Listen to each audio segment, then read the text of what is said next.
Welcome to Mahali's Academy. Subject: Hydraulics. All syllabus explained as per K scheme. MSBT. By Professor Nikhil Mahali. Hydraulics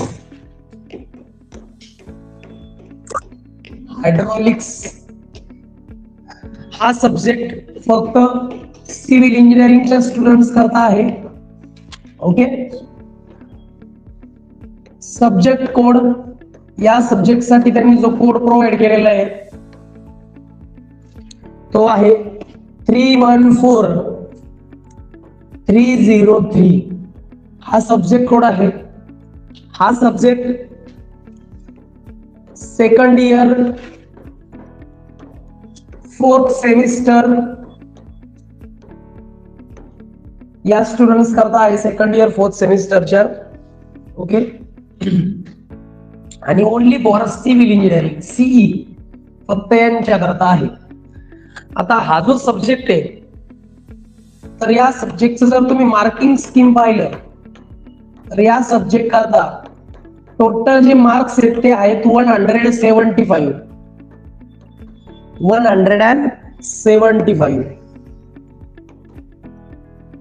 175.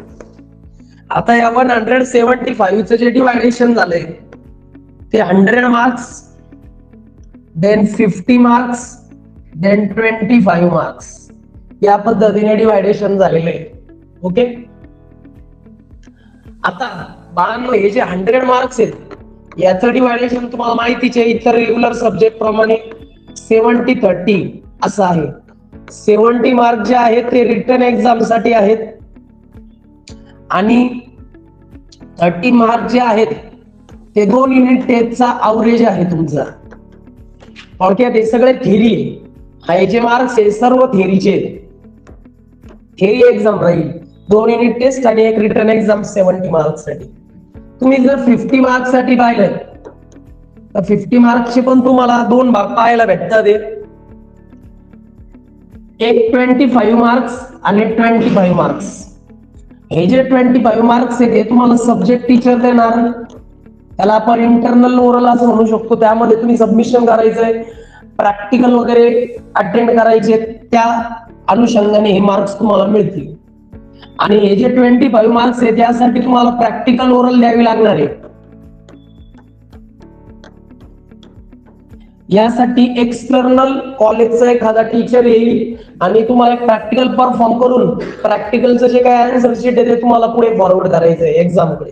थोडक्यात काय की external oral वाला तुम्ही जे practical perform केलं त्यावर काही क्वेश्चन आन्सर करून हे मार्क तुम्हाला देईल, इंटरनल आणि एक्सटर्नल. आणि हे जे 25 मार्क्स आहे बाळांनो हे आहेत तुम्हाला मायक्रो प्रोजेक्ट साठी. या सब्जेक्टचा मायक्रो प्रोजेक्ट राहील फॉर 25 मार्क्स. हा मायक्रो प्रोजेक्ट 4 ते 5 मुलांच्या ग्रुपमध्ये तुम्हाला करायचा आहे. ठीक आहे, काय डाऊट? चला, मार्किंग स्कीम लक्षात आलेली आहे. आता यामध्ये जर तुम्ही पाहिलं तर टोटल एकूण 5 युनिट्स तुम्हाला पाहायला मिळतात. तसं के स्कीम मध्ये प्रत्येक सब्जेक्टला 5च युनिट पाहायला मिळतात आपल्याला. तर या 5 युनिट मध्ये युनिट नंबर 1 जे आहे त्यामध्ये आपण पाहणार आहोत प्रेशर मेजरमेंट.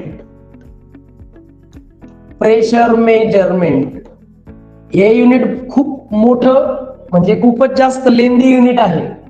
याचं जर तुम्ही मार्किंग स्कीम पाहिली तर 14 मार्क्स साठी हे युनिट तुम्हाला आहे. आउट ऑफ 70 14 मार्क्स साठी हा चॅप्टर आपल्याला आहे. यामध्ये बाळांनो टोटल 4 टॉपिक्स तुम्हाला या युनिट मध्ये पाहायला मिळतात. फर्स्ट वाला जो टॉपिक आहे बाळांनो, त्या पहिल्या टॉपिक मध्ये तुम्हाला काही टेक्निकल टर्म्स येतील. टेक्निकल टर्म्स पाहायला मिळणार आहेत. आता कोणत्या टेक्निकल टर्म्स? तर फ्लुइड म्हणजे काय, फ्लुइड मेकॅनिक्स काय असतो, फ्लुइड मेकॅनिक्सची हायड्रोलिक्सची ब्रांच कशी, हे सर्व पाहायला मिळणार आहे. हे टेक्निकल टर्म्स आपण आता पाहणार आहोत. त्यानंतर सेकंड वाला जो टॉपिक आहे त्यामध्ये तुम्हाला फिजिकल प्रॉपर्टीज ऑफ फ्लुइड पाहायला मिळणार आहे. की कुठल्याही फ्लुइडला फिजिकल प्रॉपर्टीज असतात. फिजिकल प्रॉपर्टी म्हणजे mass density, weight density, specific gravity, specific weight, अशा काही प्रॉपर्टीज आणि त्याच्यावर असलेले काही प्रॉब्लेम्स पाहायला मिळणार आहे टॉपिक नंबर 2 मध्ये. टॉपिक नंबर 3 मध्ये जर पाहिलं तर तुम्हाला कोणकोणत्या प्रकारचे प्रेशर असतात, व्हेरियस टाइप्स ऑफ प्रेशर आपल्याला पाहायला मिळणार आहे. प्रेशरचे पण 4 ते 5 टाइप्स असतात, वेगवेगळ्या प्रकारचे प्रेशर असतात. म्हणजे ऍटमॉस्फेरिक प्रेशर असेल किंवा एखादं कोणतं दुसरं असेल, तर असे वेगवेगळे 4-5 टाइप आपल्याला प्रेशरचे शिकायचे आहेत. त्यानंतर 4th वाला जो टॉपिक आहे त्यामध्ये आपण पाहणार आहोत pressure measuring devices. Pressure measure करण्याकरता इंजिनिअरिंग मध्ये कोणकोणते डिव्हाइसेस वापरतात ते आपल्याला पाहायचं आहे. प्रेशर मेजरिंग डिव्हाइसेस मध्ये आपण वापरतो पिझोमीटर, सिंपल युट्यूब मॅनोमीटर किंवा डिफरन्शियल युट्यूब मॅनोमीटर, हे सगळं आपण वापरतो. किंवा त्यामध्ये अजून पण आहेत बॉर्डन ट्यूब गेज वगैरे वगैरे. तर हे सगळे इन्स्ट्रुमेंट आणि त्यावरील प्रॉब्लेम आपल्याला या चॅप्टर मध्ये, या युनिट मध्ये शिकायचे आहेत. तर अशा पद्धतीने युनिट नंबर 1 आहे फॉर 14 मार्क्स आणि हे त्यातले 4 टॉपिक्स आपण पाहिले. चला युनिट नंबर 2 कडे पाहूया काय येते. तुम्ही जर बाळांनो पाहिलं तर युनिट नंबर 2 मध्ये येतं बाळांनो डिफिन, म्हणजे युनिट नंबर 2 चं नाव आहे बाळांनो हायड्रोस्टॅटिक्स.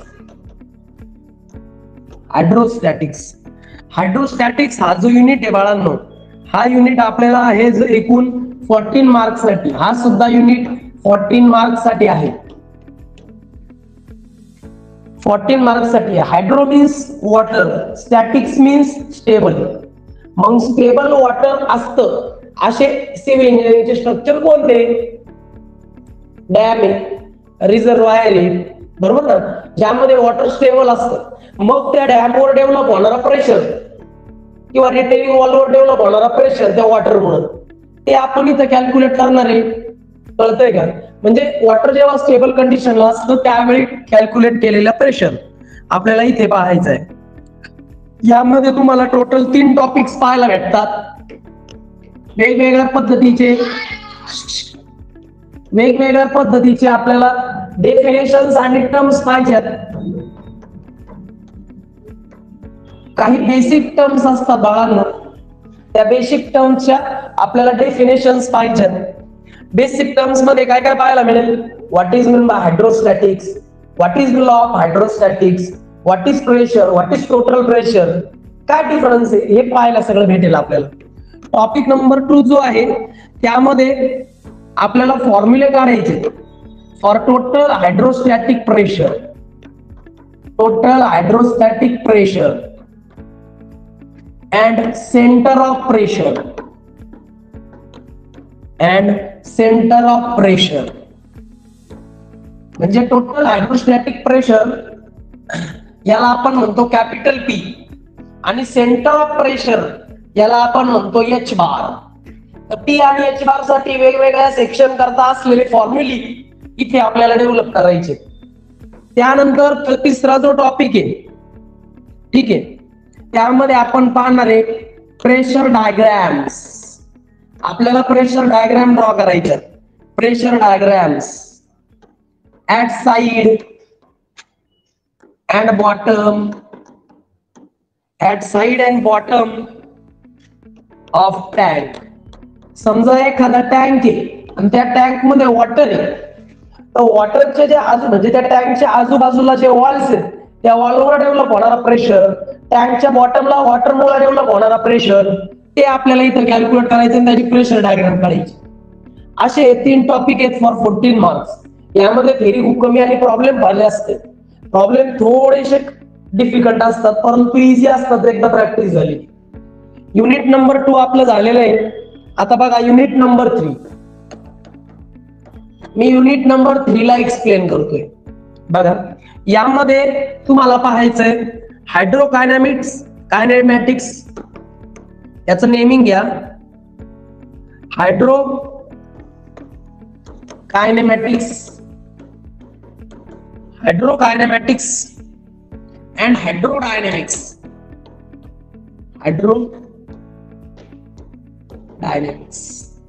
हायड्रोकायनॅमेटिक्स आणि हायड्रोडायनॅमिक्स मध्ये हायड्रो मीन्स वॉटर, डायनॅमिक्स किंवा कायनॅमेटिक्स मीन्स फ्लोईंग.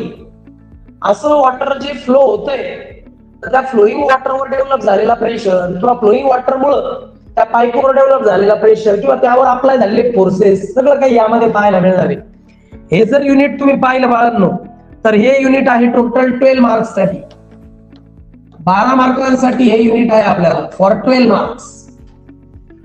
ओके, तर तुम्ही पाहू शकता बाळांनो यामध्ये टोटल एकूण टॉपिक्स आहेत 4. त्यातला जो पहिला जो टॉपिक आहे त्या टॉपिक मध्ये आपण पाहणार आहोत टाइप्स ऑफ फ्लुइड फ्लो. ज्यावेळी कुठलाही फ्लुइड फ्लो होतं त्यावर कोणकोणत्या पद्धतीने फ्लो होतं त्या फ्लुइड फ्लोचे टाइप्स आपण यामध्ये पाहणार आहोत.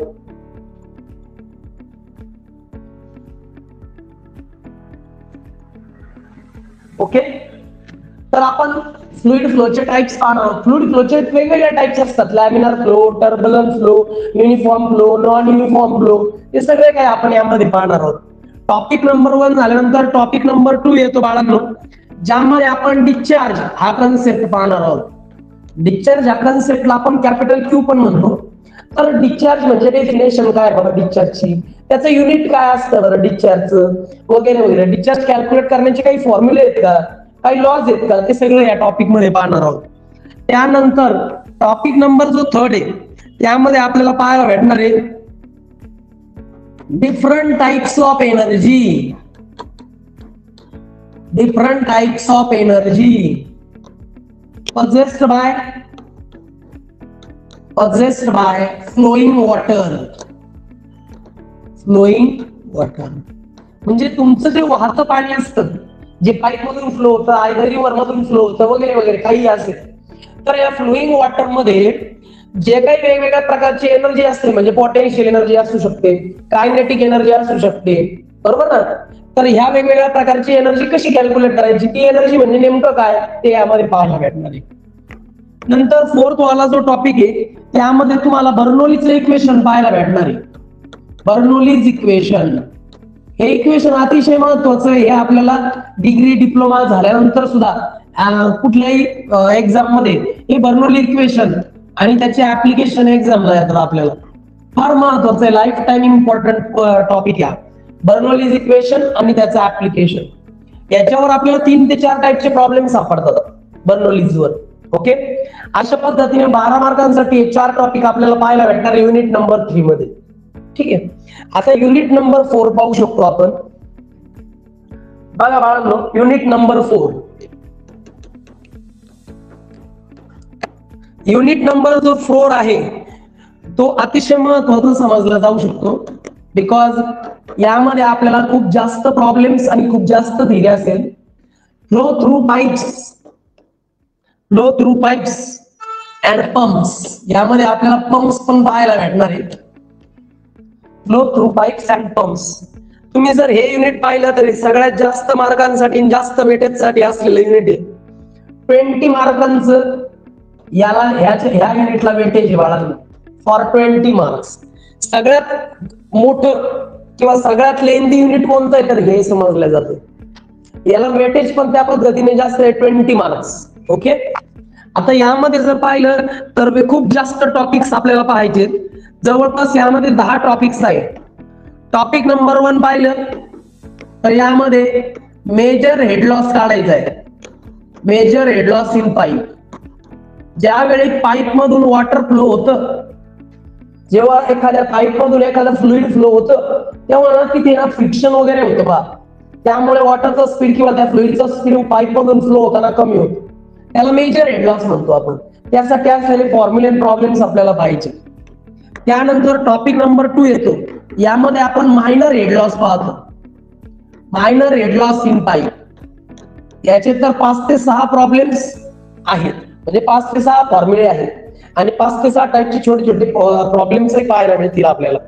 मायनर हेड लॉस म्हणजे पाईप मधून जेव्हा वॉटर फ्लो होतं तेव्हा छोटे छोटे हेड लॉस होत असतात. छोट्या छोट्या पद्धतीने लॉस होतो. जसं पाईपला एखाद्या ठिकाणी कर्व आला किंवा पाईपला एखाद्या ठिकाणी बेंड झाला किंवा पाईप मधून पाणी बाहेर जात आहे म्हणजे हेड लॉस ऍट एक्झिट, किंवा टाकीमधून टँक मधून वॉटर डायरेक्टली वॉटर त्या पाईप मध्ये काय होतंय एंटर करतोय head loss at entry. Head loss at exit, बरोबर ना. असे छोटे छोटे head loss, minor head loss, त्याचे फॉर्म्युले आणि त्याचे प्रॉब्लेम्स आपल्याला पाहिजे. त्यानंतर तिसरा जो टॉपिक आहे यामध्ये आपण पाहणार आहे flow through pipes in series and parallel. Flow through pipes in series and parallel. तुम्हाला असा अनुभव नक्कीच आला असेल बाळांनो की जेव्हा कधी आपण, बरं का बाळांनो, जेव्हा केव्हा आपण पाईपला पाईप जोडतो तेव्हा पाईपचा डायमीटर निश्चितच चेंज होतो जनरली. तर पाईपचा डायमीटर चेंज झाल्यामुळं डायमीटर चेंज होतो ना. पाईप पाहिला असेल ना तुम्ही असा, झाला का नाही. हा एक पाईप आणि हा एक पाईप तुम्ही एका मागे एक जोडले की नाही, याला म्हणतात पाईप्स इन सिरीज.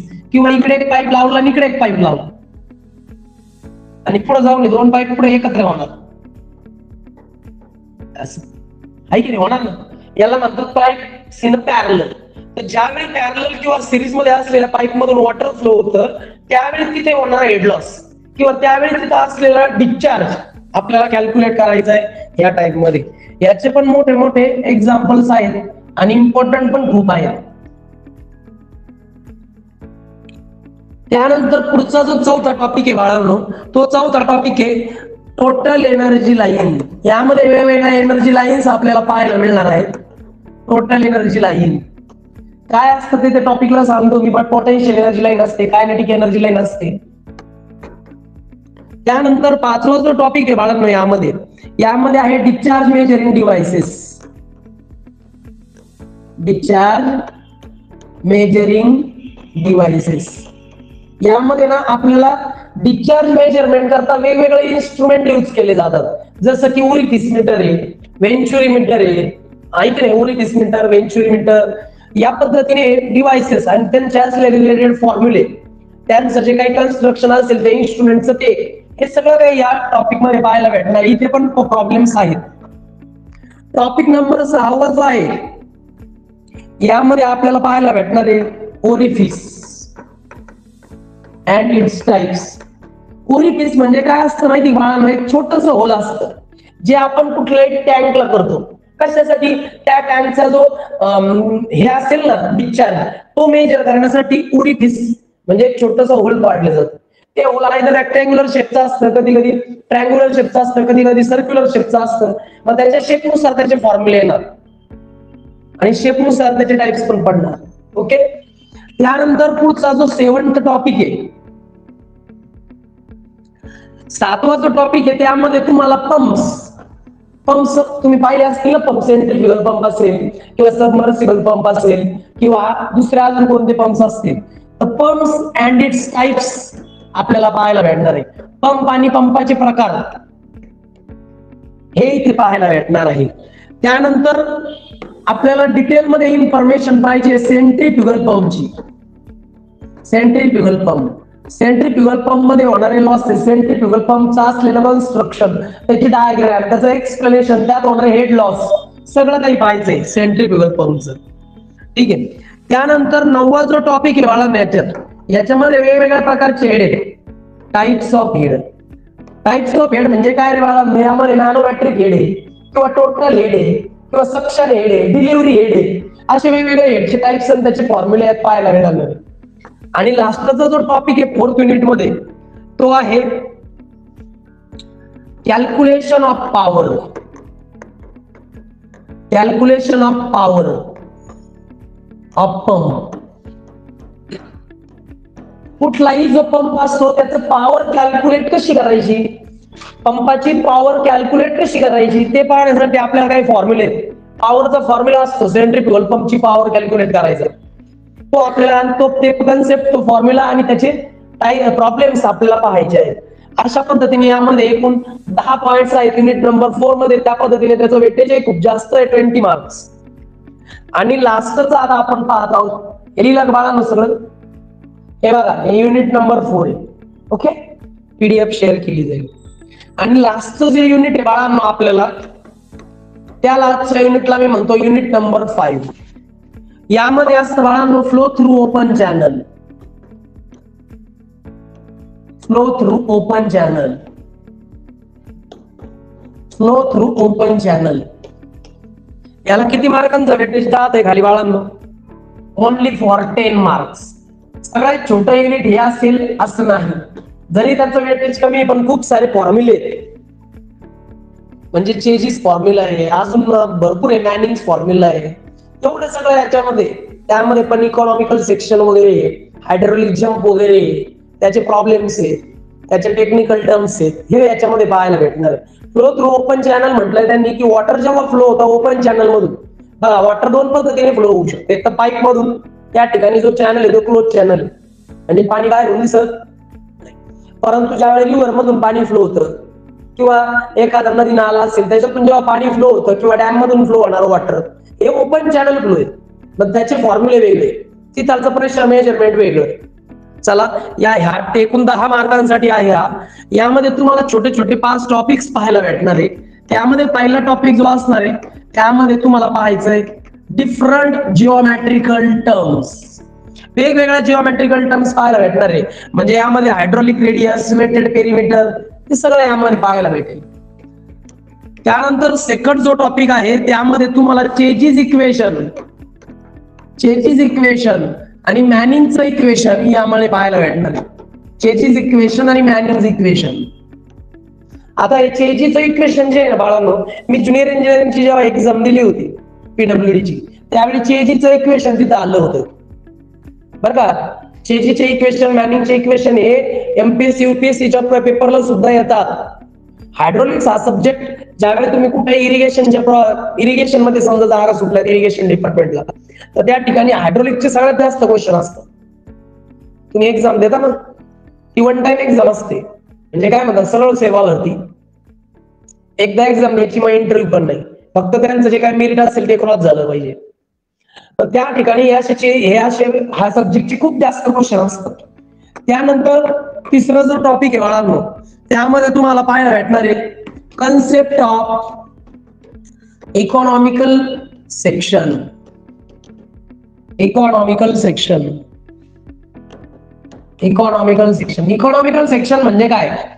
म्हणजे असा सेक्शन ज्यामध्ये, बरं करेल, इकॉनॉमिकल सेक्शन म्हणजे असा सेक्शन ज्यामध्ये ना एरिया कमीत कमी आहे पण डिस्चार्ज मॅक्सिमम, याला म्हणतात इकॉनॉमिकल सेक्शन. त्यानंतरचा फोर्थ वाला जो टॉपिक आहे त्यामध्ये डिस्चार्ज मेजरिंग डिव्हाइसेस आपल्याला शिकायचे. Discharge measuring devices. Open channel मध्ये डिस्चार्ज मेजर करण्याकरता वेगवेगळ्या डिव्हाइसेस आहेत. त्याच्यामध्ये नॉचेस आहेत, व्ही नॉचेस किंवा मग रेक्टँग्युलर नॉचेस असतात. ते आपण कसे काय ते पाहणार आहे विथ फिगर. आणि शेवटचा जो टॉपिक आहे बाळांनो युनिट नंबर 5 चा, यामध्ये व्हेलॉसिटी मेजरमेंट डिव्हाइस पाहणार आहे. व्हेलॉसिटी मेजरमेंट डिव्हाइसेस म्हणजे ओपन चॅनल म्हणजे नदी वगैरे जे काय असतात त्यातून जेव्हा पाणी किंवा फ्लुइड फ्लो होतं तेव्हा त्याची व्हेलॉसिटी मोजण्याकरता काही डिव्हाइसेस यूज केले जातात, जसं फ्लोटिंग किंवा अजून काय असेल त्या पद्धतीने तुम्ही हे पाहू शकता. हे सगळं काय आपल्याला पाहायचं युनिट नंबर 5 मध्ये 14 मार्क्स. एवढा असं तुमचा एकंदर सिलेबस आहे बाळांनो. यामध्ये काय डाऊट? ठीक आहे, चालेल बाळांनो. Okay, bye.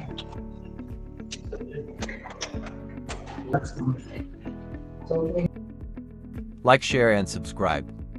Thanks for watching.